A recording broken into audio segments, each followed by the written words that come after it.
What's up guys, Max Tech Toy Box here, and today we're doing a video review of the Suunto 7. So, you guys have already seen the unboxing video that I posted a little while ago, and I've been using this for some time and I'm ready to give you guys my final thoughts. So first things first, as always, we'll talk about the price. You can pick this up on Suunto. You probably can get it from Amazon.com as well. It's 499 bucks. With shipping and taxes, I think I paid about 532 bucks and some change. It's definitely the most expensive Wear OS watch on the market currently. So now let's talk about the look of the device. So this is definitely one of the most beautiful looking Wear OS devices, at least in my opinion. It is definitely the largest. This is a 50 millimeter watch face. So you don't get that. I think the Fossil Gen 5, I think, came in like a 43 millimeter body. I don't think you can get anything larger than that. Once you start getting above 44, 45 millimeter, you'd have to go to something like the Samsung Galaxy Watch Active 2. It came in like a 44 millimeter size, I believe. And then like the OG, the Galaxy Watch, the Samsung Galaxy Watch, that one is also about that size. So beautiful looking device, stainless steel bezel. Of course, you guys know I got that copper. I do wish that this was like a copper and black, since that's usually what I get, but still very, very nice looking device. Here you get the button, the top right hand corner, or the top left hand corner, sorry. And so with that button, it actually launches your recent apps. Also on the right hand side of the device, this launches the workouts for Suunto. This launches a quick launch for a stopwatch. Of course, these are customizable. And then this is your selection button. One thing that they do is these are also actionable during workouts, which is good. So the top button can stop and start workouts. The top button can start the workout. The bottom button can end the workout. And then like the middle button is sort of a selection for things. So very good and very convenient. No, you don't have the rotating bezel. I'm okay with that, to be honest with you. I think that the rotating bezel it's sort of a mixed bag for Wear OS, because in some applications it doesn't work and then sometimes it does work. I don't know why. Wear OS has been out for a while. This is sort of some back-end stuff that just needs to be fixed. So, but that is what it is. So no rotating bezel on this one. So beautiful AMOLED display. It just looks very, very vibrant. No complaints at all about the screen. The screen just looks great and beautiful. Give you guys a brief walkthrough of the device. So this is the home screen. As I said before, this does launch your sort of like your app drawer, if you will. So you can go through here, go through all of your recent apps. And then this is like your universal back button as well. Pretty much the same thing as any Wear OS device. So I'm not really going to go through all of that. I'm just going to go over some of the basic Suunto changes. So if you swipe to the right, you get the Suunto tiles. So it will show you your workouts for the week. You can click that and it'll bring up this and it'll give you like the diary of the different things that you've done. And you can click on those workouts and it'll give you some information behind all of them, just like that. Okay. All of those metrics and things that are recorded, we can sort of touch on later. It gives you PTE, epoch, your recovery time, what they believe you should use to recover, things of that nature. Of course, average calories, the distance. When using this for workouts, GPS was really accurate, no complaints whatsoever. Even on the treadmill, it was fairly accurate. Only one time was it a little bit off on the treadmill, and I think that was because I had adjusted the speed in mid-workout. Of course, gives you all of these different metrics here. Okay. So, of course, we can't talk about the watch without talking about Wear OS, which to me is more of a pro than a con. There are some small bugs that still exist with Wear OS, unfortunately. But I think that we're finally at a time where manufacturers are realizing that Wear OS is power hungry, right? And it also is RAM hungry. So that means that we need to give it enough RAM and we need to give it a bigger battery for power.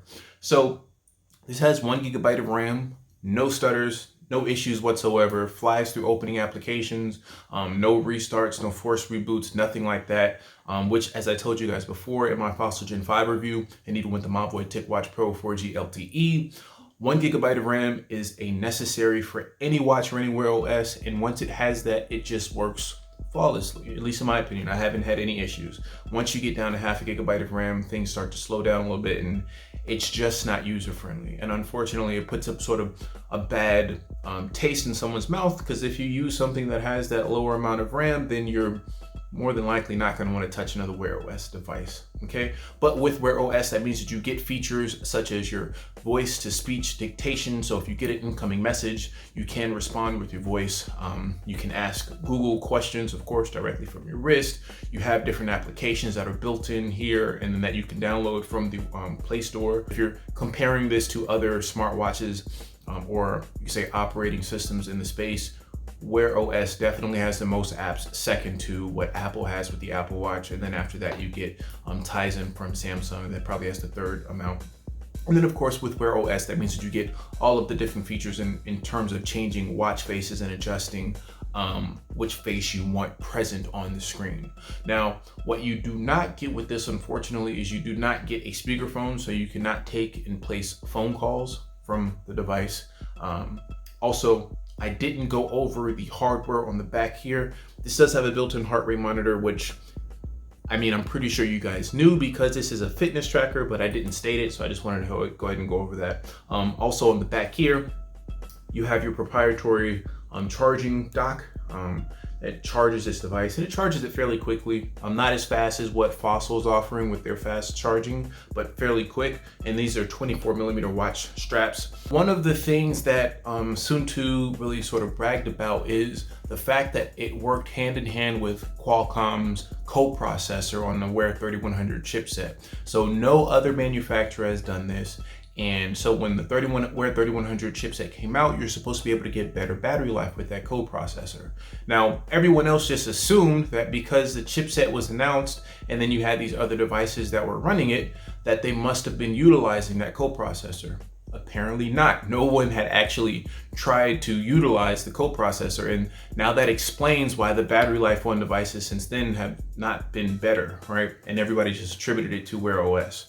But so apparently with the coprocessor, Suunto has worked so that when you launch the Suunto application and you open that up and you have these workouts running, you're now using that coprocessor so that there's a bunch of different things that are not happening in the background. So if you're working out, they're saying, okay, well, you don't need to have, I guess, Bluetooth on, you don't need to be able to receive some notifications. It sort of takes everything down a notch so that you're not using all of the features of that 1 GB of RAM, and so that everything's not completely open. It tailors everything down so that your battery's sipping while you're using the workout. So yes, of course, you have the heart rate monitor that's being driven, and of course you have GPS, but it sort of brings everything else down so that the battery does not drain as much. And I will say that this thing is a battery sipper when you are working out through the Suunto application. I ran the 3 miles yesterday and I used 8% of the battery life. So that's never before. That's amazing in terms of battery life on any sort of Wear OS device. Actually, I'd wager that that's better than pretty much any fitness tracker that I've used, period. I mean, if you're talking about with the Garmin device or anything, 8% with running 3 miles, I've just never seen. It's unheard of. They say that you're supposed to be able to get 12 hours of continuous GPS tracking through the watch. And then they also advertise 48 hours of mixed smartwatch features, whatever that means. So, but yeah, so now, well, I'll get to that in a second. So yeah, so like I said, you get over 70 plus different workouts through that platform. It battery sips while you're working out. It uses that optically based heart rate monitor. You do get different things that are, it analyzes the data over the course of the workout. And at the end of the workout, you get things like epoch, you get average recovery time, you get PTE. So it does not use first beat technology, so you don't get VO2 max. And I'll touch on that in a little bit, but those are the main factors or the main things that you're getting. And I think that they're calculating that information based off of some first party algorithms that they put together to give you those numbers. Nothing has really been disclosed about how they come up with that information, but I just know that they don't use first beat technology for it. Now, of course, because this does run Wear OS, you do have Google Fit built in, and through the Suunto application on the watch, you're supposed to be able to integrate your workouts with Google Fit, meaning that you can sync. So if you do a workout through the Suunto application, those workouts should upload onto Google Fit, okay? So of course, with Google Fit, that being said, you have a wide array of workouts. I tried to find a exact number of workouts, but I could not. I want to say that it's over 70 and probably over 100. Google Fit has definitely increased its regimen in terms of the different types of exercises that you can log, which is great, really good. And I only mention that because of something that you cannot do with the Suunto application. When I posted my original video talking about the Suunto 7, I thought it was going to be a godsend for everything that I was going to be able to do. Unfortunately, I was led astray and I was wrong. There was a lot of assumptions that were made in that video that just turned out to be inaccurate. So you cannot connect a Bluetooth heart rate monitor to the device. You cannot connect a Bluetooth heart rate monitor using the Suunto application. Because this has Google Fit, you can connect a Bluetooth heart rate monitor via the Google Fit application, and you can log workouts using that Bluetooth heart rate monitor as instead of using the optically based heart rate monitor. Okay, so that's the only reason why I bring it up, because then if maybe you like the look of this device, but maybe you don't want to use the Suunto 7 application because it doesn't allow for that, well, you still have the ability to do that via Google Fit.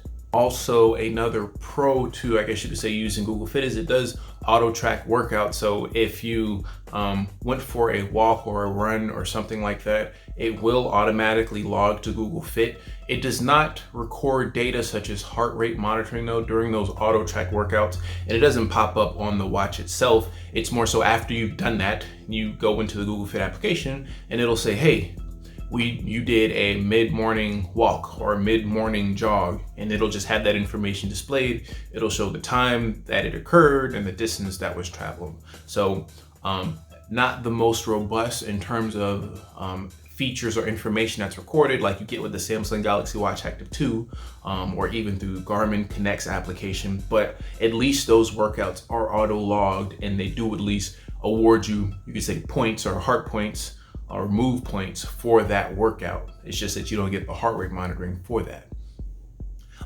So I wanted to talk about some things that were sort of a mixed bag, and the main thing that pops up for me is battery. I had one day where I had this charging all day, and well, not all day, but I had it charging right before I went to bed, and I pulled it off the charger at 100%, went to bed at about 10 p.m. so I can get some sleep tracking, which I'll get to in a second. But then I woke up at about 4 a.m. and I looked at the watch and the battery was at 9%. So I was confused because nothing had happened. I took a screenshot, which I'll show you guys here. The numbers did not add up for the drain at all, so I had no idea what had happened and why the battery was being drained so much. I did have to use the Sleep As Android application to track sleep, but it didn't show that it was draining the battery that much, okay? So I ended up putting the watch on the charger. I woke up at like 6:30, so 2 hours later, went for a run. I went for a 3-mile run, came back, took a shower, went to work. At 12 p.m., the battery was like at 85%. At 5 p.m. when I got home, the battery was like at 72%. So I went to bed that night with the battery at like 63%. So I have no idea how I went to bed one day and the battery went from 100% to 9% in the span of 6 hours, with me not doing anything because I had the screen turned off as I normally do. And then I go out, run for 3 miles, do my normal activities of daily living, work, whatever, do all of that stuff, and then get home and go to bed at 10 p.m. and the battery is only dropped to 63%. So that's only 37% drop off over the span of 6 to 6, 12 plus 4, 16 hours. Like, that does not make sense to me at all. And I don't know why the battery life, I don't know what happened there, and I'll show you guys a screenshot of that battery life too. But so it just seems to me like there's some bugs here. Also, I will say now, since we're going ahead and we're getting into con territory, the heart rate monitor, I don't really know how trustworthy the data is. When I was comparing this to other fitness trackers during workouts and then Bluetooth heart rate monitors, it seemed to be a little off. Suunto has their own, I think, balanced heart rate monitor, which is what they had on the Suunto 9 and I think on the Suunto 7. Then for whatever reason, they decided not to use that on here. This just looks like a fairly basic heart rate monitor. It doesn't even look like one of the ones that are used on standard Wear OS watches. And there have been times when I'm supposed to be getting continuous heart rate monitoring on the device, and then I go on to Google Fit, and it doesn't log that information, and it's just not logged. And then I would try to force a heart rate read on the device, and it wouldn't load up.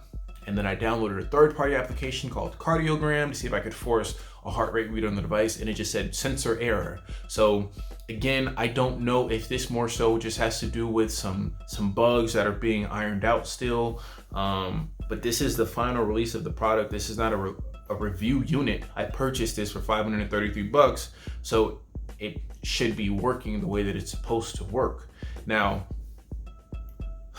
the bigger issue, even apart from that, which to me, I mean, that's still a big issue, is that this device does not really seem like a true fitness tracker. So I know that I had a whole bunch of assumptions and I had a whole bunch of high hopes for the device, especially based off of what I saw from the Polar. I keep on calling it, I think, the M400, but I think it's the M600, the Android Wear device.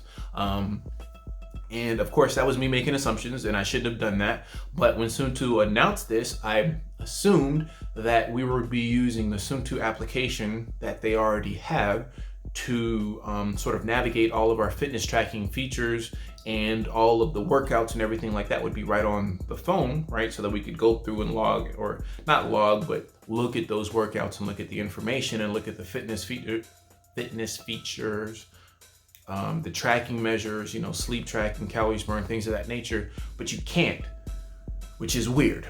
So I'll show you guys here. If you go on through the Suunto application, your workouts are logged and you can look at that information that is seen there.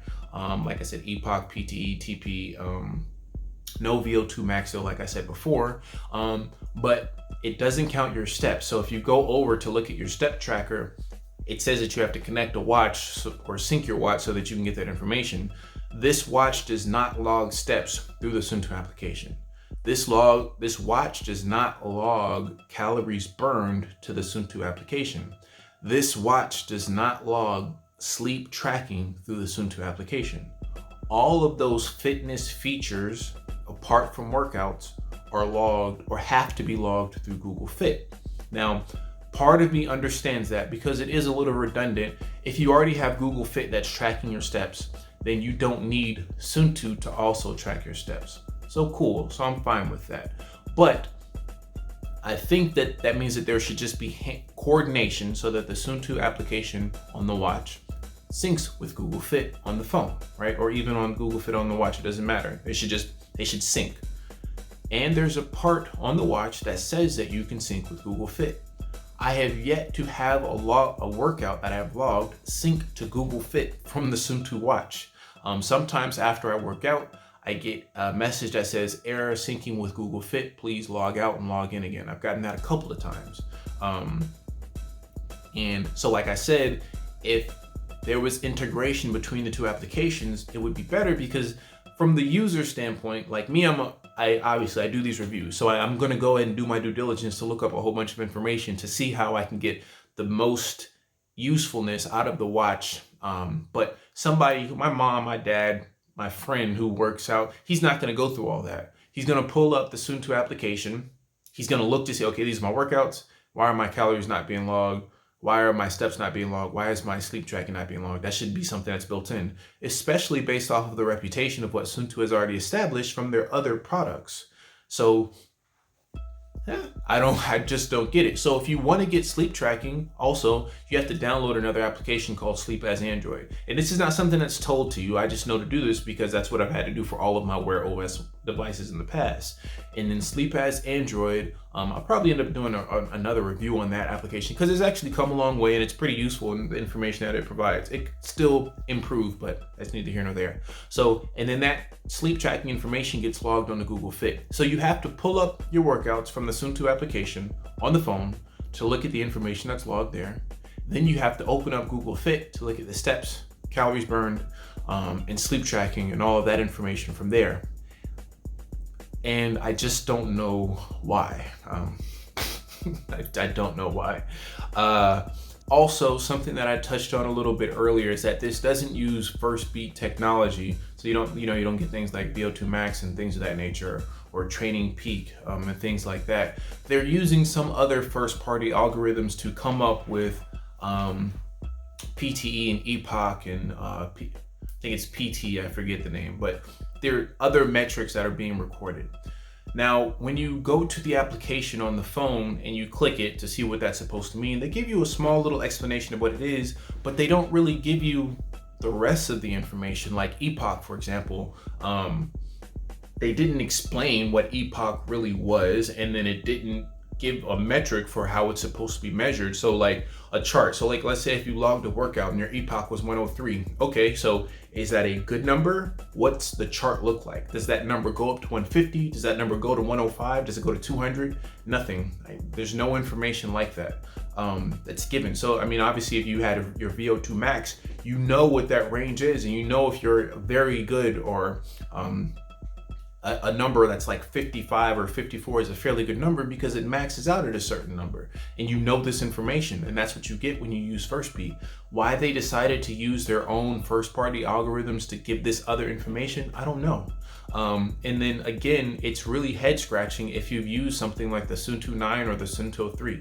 And then, so now this is called the Suunto 7, right? So you'd imagine that this is supposed to fit between the Suunto 3 and the Suunto 9, but the Suunto 3 has built-in sleep tracking. It has that valence heart rate monitor, the better, more accurate heart rate monitor. Well, I have not used it, but from what I understand, it appears to be more accurate. This one is not as accurate. It's very, very head scratching. And then the fact that this costs $500, it just seems like there's a lot of things that need to be ironed out. Very, very nice looking device, beautiful looking device. And I really, really, really, really wanted to love the device, but I can't. And it's hard. I can't recommend this to anybody. I can't tell somebody to go pay $500 for this to get something that is in beta still. And then I've gone on the forums to look up information, and a lot of people are having the same issues that I'm having. And the people that were reviewing the product before it was released said that they were having these same sort of bugs before. Things have improved, but they know that they're not still the best. So just very, very frustrating. I mean, especially at $500, you'd be hard pressed. And somebody would argue, well, yeah, now that one day where I got that awesome battery life, that was great. And if I continue to get that awesome battery life, then that might be a reason to want to keep the watch. But if you could get the Skagen Foster 3 or even the Fossilgen 5 now, because it's on sale, I think it's like under $220. Let's just say you got that for $220. Let's say you got 2 Fossilgen 5s, okay?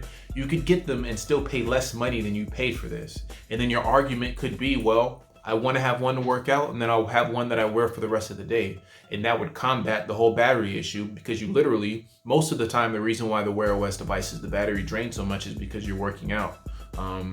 And then you would be able to connect a Bluetooth heart rate monitor to that Wear OS device, because you can do that with all of these Wear OS devices, okay? So that you can get more accurate fitness tracking, metrics for calories burned. You can't even do that with something that's being advertised as a fitness watch. So just, yeah, sorry guys. Like I said, I had really high hopes for this. And I'll probably still keep it in door review a couple of months out, maybe in a couple of weeks. I don't know. We'll see if they might update some of the information. I didn't go over the outdoor maps. So the outdoor maps are something, whenever you plug it in to charge it, it's cool because it'll automatically download maps in your area, so that if you were to go running or something like that and you were to use offline maps, you actually could use less battery and you won't have to use the GPS as much. So a nice feature, but still, whatever. So this is Max Tech Toy Box signing off. Hope you guys enjoy the video review. Like, comment, subscribe. If you guys have any questions at all about this device, please send them in and put them in the comment section so I can try to answer them. Like I said, I hope that this is something that can be updated with software, because even things like the ability to connect the Bluetooth heart rate monitor, I still think that they should have that built into the Suunto application as an option, and then just let users know, hey, if you use this, then your battery life is going to be compromised. Okay, cool, at least now we know. But to not even have that information here doesn't make sense. And then to not give the reason as to why you're not using first beat or the algorithms that are used to come up with some of these metrics.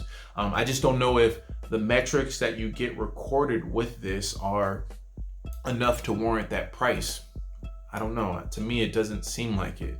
And really, to be honest with you guys, all of the stuff that they're doing with this watch could have just been rolled onto a Suunto app, because that's it. I mean, there's nothing hardware-wise that's being changed here. I mean, I guess maybe the coprocessor, but I think that maybe if they would have just had that Suunto application, you might be able to still use that coprocessor. I don't know. So sorry, I know this turned into a bit of a longer sort of rant / review, but since I was just very disappointed with this watch, and so I just sort of had to lay it all out on the line. So this is Max Tech Toy Box. Hope you guys enjoyed the video review, and until you guys see me again, peace.